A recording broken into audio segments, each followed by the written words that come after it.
Hey all you goobers, it's time to say howdy to your favorite undersea peanut, Captain Zach! Oh, this is Daily Dose of Reddit. Yeah, you're a daily doser of Reddit. Yeah, we're all daily doses of Reddit. Yeah, daily dose of Reddit. Yeah, and this is r/SupernovaRevenge. Nailed it. Alright, first story is called High School Athletics versus Broken Blood Vessels. Dramatis Personae. Oh god. Hannibal, myself, incompetent referee, entitled wrestler. Here, dear readers, another cont of my school years. I am in the end of grade 10, and the wrestling season is drawing to a close. We set the scene at the city championships, where the bronze medal qualifier is about to take place. Hannibal and entitled wrestler are fighting for the bronze medal of the 90 kilogram or 198-pound weight class. Both are in grade 10. The winner will not only get the medal, but the chance to advance to the regional competition held in a few weeks. Being very evenly pitched as the same height, weight, age, etc., I very slowly gain points on entitled wrestler. Then, with 30 seconds to spare, entitled wrestler pulls a reversal on the ground. To spare the details, the score at the end was 7 for Hannibal and 4 for entitled wrestler. However, incompetent referee was either a relative or an acquaintance. I never found out, but suspect. Incompetent referee says I'm pinned after the bell is rung, giving entitled wrestler the win. Even though I was ahead on points, wasn't pinned, and the timer had clearly run out, I am infuriated to the point of saying a profane word that rhymes with hockey puck. To which the incompetent referee tells me, "No swearing on the mat, young man," all the while enduring a self-righteous smile from both him and the entitled wrestler, who stole my victory. Nearly all of my self-control was needed, not to punch incompetent referee full power in the throat. I am livid for days, as my wrestling season has just ended. I then take the anger and lift weights very seriously from the end of city championships, April, until just before grade 11 season, November. If you have never lifted weights in anger, I highly recommend it. There's nothing quite as soothing as the healing power of hatred. I pushed the extra reps out knowing next year I would embarrass him every time our schools would duel. But the gods were even more generous than that, and so our revenge begins. Grade 11 preseason tournament has now started. A pooled tournament where each weight class is split into groups of 5 or 6, and everyone wrestles everyone else. Those who win all matches get a small medal. It's seen as a warm-up tournament to get used to the ensuing months of high competition. Entitled wrestler is in my pool. After the national anthem and the head referee welcoming and wishing good luck to all the competitors over the PA system, entitled wrestler approaches. He then says to me with the most arrogant smile he could muster, "Hey, you go to high school name, don't you? Yeah, I remember you. I beat you at cities last year." The hubris was over the top, as the same incompetent ref was running the mat we are on. With my loose-fitted shirt on, he can't tell I've been working out, thinking about punishing him for the past 7 months. I smile and say, "Yeah, close match," with the zen of knowing all that work will now pay off. Our names are called by the incompetent ref. I remove my shirt, and then the difference is literally night and day. He looks exactly the same condition. He looks nervous. After the formality of shaking hands, the whistle blows. Due to the now excessive upper body strength difference, his defense crumbled, and I've scored a 1-point takedown. It was literally me grabbing both his shoulders and throwing him down. The move, although not an officially named move, was described by a close friend and teammate in the 68 kilogram class as, "like a cop arresting a suspect, bro." This took all of 8 seconds. I'm on his back thinking of a good way to pin him, and the cradle comes to mind. I execute the cradle and he has been pinned in under 12 seconds. Hannibal wins. The incompetent ref does not give me the pin. He slowly counts to 5, then gives me another point for holding. His plan was to have entitled wrestler break my grip from the cradle, making me arm tired, thus allowing him to win via scoring back the 2 points he was now down. An aside on the cradle. It is a move where you grab around someone's knee and bring over their neck, holding the leg to the chest. This then makes it near impossible to avoid being turned onto the back and exposes both shoulder blades for a pin. I have the cradle on entitled wrestler and he is fighting for all he can.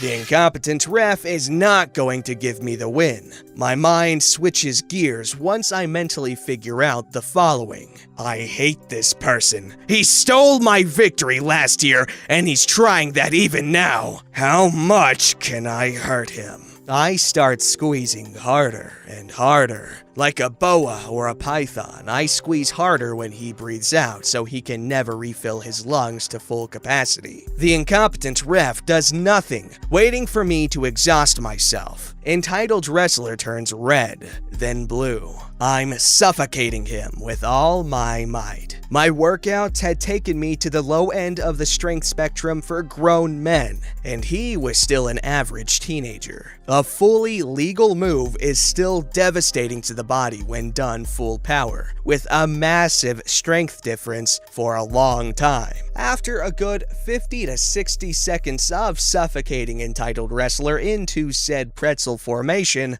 I look up at incompetent ref. I show no exertion as I smile at him. He sees that I'm enjoying hurting entitled wrestler as I squeeze even harder, jerking his head and neck visibly. He realizes his politics are no match for my conditioning and quickly ends the match with a pin victory for Hannibal. Aftermath. Entitled wrestler has to be helped off the mats by his school's coach. I've squeezed him so hard and long that I've broken blood vessels in his eyes. He has to sit out the season for the medical. The head referee reprimands incompetent referee and kicks him out of the tournament. He later loses his license to referee matches as he allowed a kid under his watch to be badly hurt due to gross incompetence. I continue with the tournament, ending with a 4-1 record, losing only to the kid who was about 195 centimeters or 6'5".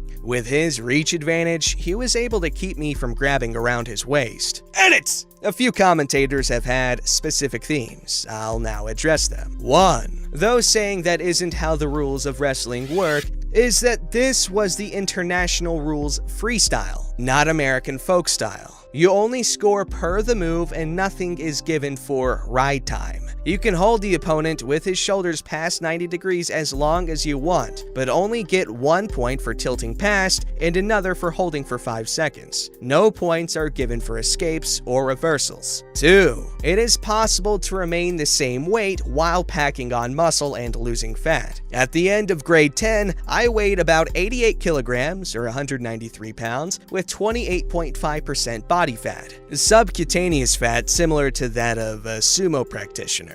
I overhauled my diet and studied bodybuilding from an academic view, focusing on the high-intensity training routines of Mike Metzger. By the time grade 11 started, I was 84 kilograms or 185 pounds with less than 5% body fat. Low enough for a 4-pack at any rate. Same weight class with about 20 kilograms or 45 pounds more muscle. Wow. 3. Those numbers in the previous edit were from my old notebooks that I have kept if anyone claims that I'm making them up. 4. I do consider this to be a SupernovaRevenge, as although the physical injuries would be recoverable, he developed PTSD issues from it, never wrestled or played football again. 5. My writing and thinking style is mostly due to me being on the autism spectrum with Asperger's syndrome. Based on the amount of positive feedback I've gotten, thank you very much to all my supporters. If you don't like it, you are in the minority. I thought it was written pretty well. I liked it, however, the beginning, I just unexpected. But wow. Yeah, this guy was out for blood. Like, do you realize the freaking dedication you'd have to go from 28% body fat to 5% in that short amount of time? That is ridiculous. And staying in the same weight range? Wow.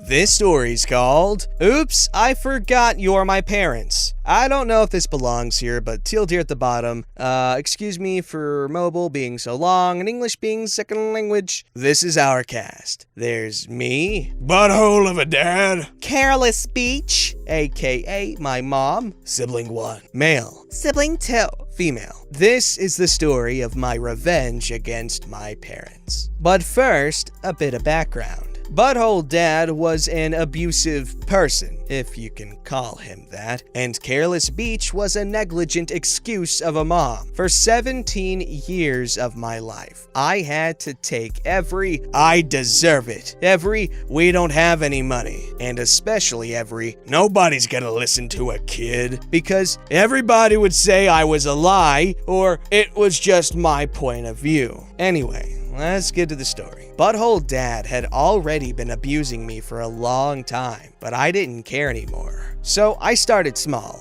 calling CPS when Butthole Dad and Careless Beach didn't have any food for us, sibling 1, 2, and me. Then they would buy the food the day CPS would come, only to take it away or toss it the next day as a punishment. Then a little more adventurous, showing the wounds and scars to anyone interested, and that would make Butthole Dad be more mad and beat me up, especially with a braided leather belt that by the time I was 7, it was like a 9-tail whip, leaving open wounds all over my back, and then threatened to do it worse the next time while Careless Beach would make excuses to cover Butthole Dad. By the time Careless Beach and Butthole Dad were going for the divorce, the fist fights would be even in public places, but with no consequences, especially for Butthole Dad, because he had friends everywhere and a pristine reputation. The thing was that there were documented records of the hospital visits,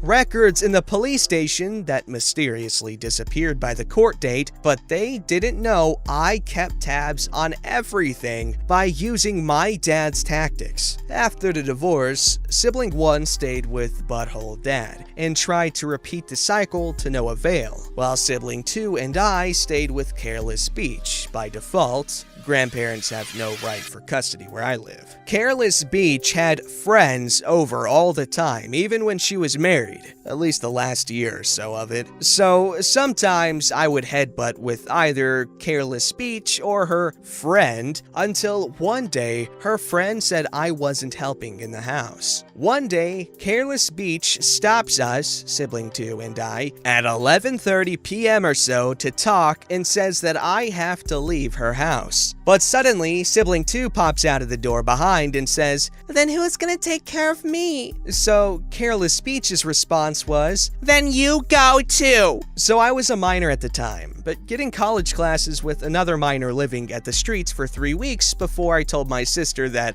my friend will give her a room and I'll be fine. I was crying so hard I was shaking and angry, while I stayed on the streets because there was no room for more people. Careless Beach then accused me of kidnapping my own sister afterwards. Revenge mode activated. Butthole Dad and Careless Beach were still upstanding citizens in our community, so that was the first step. Step 1. I divulge all the information about the abuse to the whole community and the press, making Butthole's dad job look like hell because he worked in a college campus. Then make every statement of the hospital staff, with their permission, known, as well as every excuse that my mom said in the hospital. Step 2. Careless Beach. Careless Beach's house had an issue where some parts would get slippery no matter the amount of water was on the floor. So you see where this is going. She fell and broke her ankle to the point the doctor had to put bars and screws like there's no tomorrow to keep it together, and I made sure nobody would come to help her. The only one that stayed was the friend, but the strain was brutal in their relationship. She was in bed for months, almost a year to recover, but not completely. Step 3. Careless Beach. Since Careless Beach was in dire need of help, she begged, but I refused until she had learned her lesson. Then I went to her house and said, "You have been a careless beach all these years. Tell me one reason other than you gave birth to us," as she stuttered and I left her in her soiled diapers. Step 2. Butthole Dad. Got all the girlfriends, and I let them know of how to get an order of protection, creating a history of domestic abuse and enough evidence to have a permanent one for us 3, siblings 1, 2, and me. Then create a report of drunk driving by documenting all the crashes in the bottles of beer and liquor in his house. Step 3, Butthole Dad. Revoked his license, which in turn causes issues in his job. Then let the job know the record I have of him, in which got him demoted and in probation. From then on, he was only able to work with men to avoid any lawsuits. Step 4, Butthole Dad. I spoke to the bank to let them know about the news and got Butthole Dad to stop renovation of the house, which then destroyed his credit. From then on, he really had no money for food with all his debt and even child support. I even got him arrested because he didn't want to pay child support to choosing Careless Beach.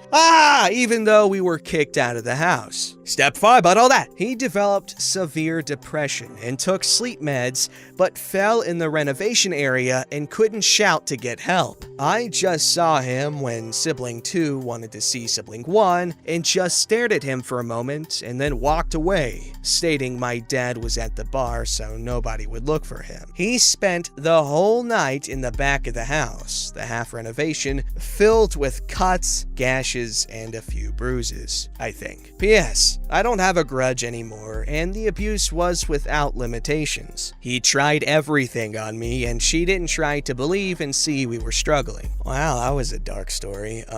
I expected SupernovaRevenge to be bright and explosive, you know what I mean? Well, I'm glad that they're out of that situation, and they got what was coming to them. People really shouldn't have kids if they're gonna treat them like that. That's just horrible and cruel. You're gonna bring someone into this world just to make them hate it. Alright, so as we all know, that last story was pretty dark, and in case you haven't figured it out by now, even though I've said it multiple times, like, what are you doing, where's your brain, take it out of your butt with the rest of your head. I'm just teasing. I like to read a wholesome story at the end of every revenge video, if I can, if I remember, or if I can find them, because I have not found a reliable way to find good, happy stories. So you're welcome for the effort.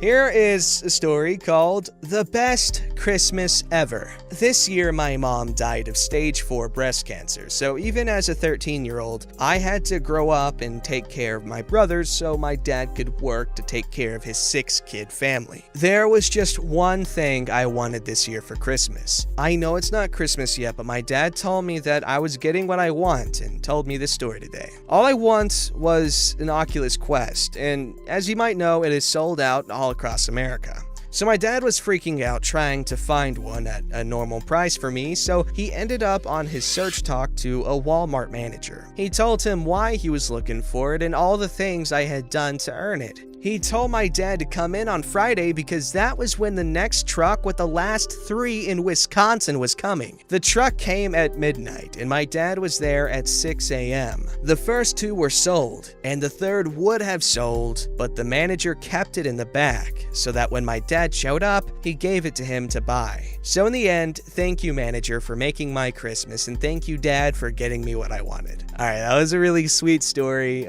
Christmas is great. It can do great things for people. It can make a hard time a little bit better because Christmas is a great way to show someone you love them a lot. It's not necessarily the gift, but, the effort that went into it. It just shows how much this guy wanted his kids to feel at least some sense of, hey, things are going to be okay. There's still a lot of things to look forward to. Don't forget to like, subscribe, and hit that bell to never miss an episode.